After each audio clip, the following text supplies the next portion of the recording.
All right, Rickey, Smiley Morning Show. Hey, it is about that time. Jeff Johnson got 3 things you need to know. What up, Jeff?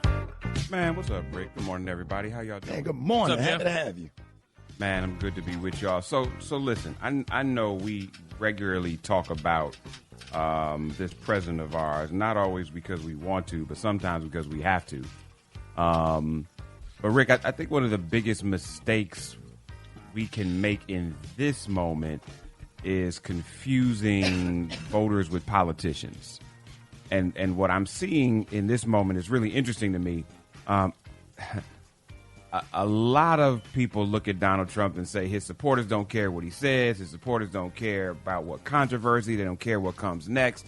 I think a lot of us watched him on this NBC News interview just be totally unhinged and think to ourselves, I don't know if I've ever seen an elected official in office look as nuts as this president does. Oh, yeah. And simultaneously know at the same time that a lot of the people in the electorate who support him probably don't care.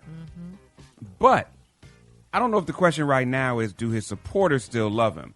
I think the question is, in a lot of ways, is whether Republican politicians still fear him the same way and how that's going to impact politics moving forward. Over the last few weeks, we started to see something really interesting.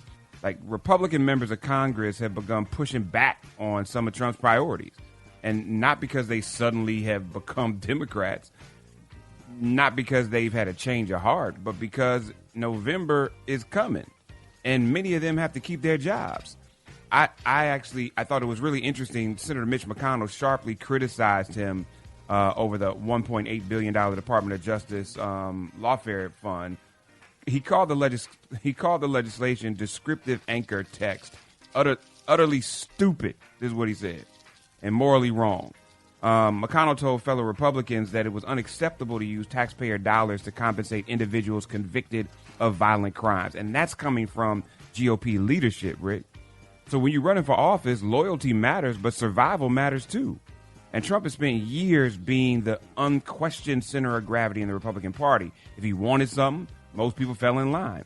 But as the midterm elections get closer, some Republicans appear to be looking at their districts, looking at their states, looking at independent voters, and asking a different question. What's good for Trump versus what's good for me? And that's different than we've seen in a number of years.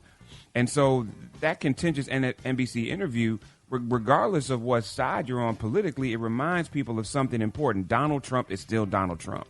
He's still willing to fight, still willing to challenge reporters, still willing to create headlines.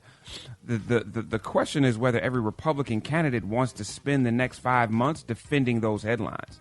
And history tells us that presidents don't run in midterm elections, their parties do.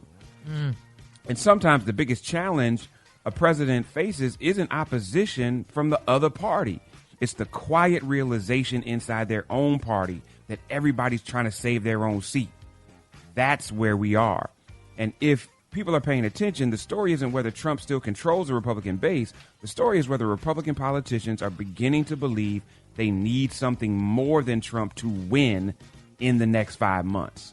And so that's going to be what's interesting to me. I don't think that most of his supporters care. I think that they actually celebrate his lunacy.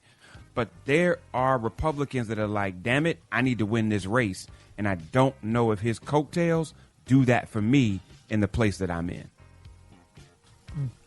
Wow, Jeff. You broke that down, man. When you talk about celebrating lunacy, that's crazy. Yeah. And well, I didn't. You brought something else up that I just had an epiphany. He can't be president. Well, right now he can't be president again. At least by law. Yeah. So they don't have to worry about retribution from him in 3 years or whatever. That's right. So there's that. That's right. And it's not like Vance is going to be the same as Trump. And so people are going to be hedging their bets on who they think the next power player in the Republican Party is going to be. Mm-hmm. And that's not going to be him unless he does something drastically even more insane. But I don't even know if that's possible in this moment, y'all. I mean, I know we're afraid of it, but I just don't know if it is. And these Republican leaders are proving that, I think, more and more every day. Jeff, man, we appreciate you, man. As always, your perspective is amazing. Man, how can people follow you on social media? Man, y'all hit me at Jeff's Nation. Absolutely love y'all. Always appreciate the time. Y'all have a fantastic Monday, and I'll talk to y'all on Thursday.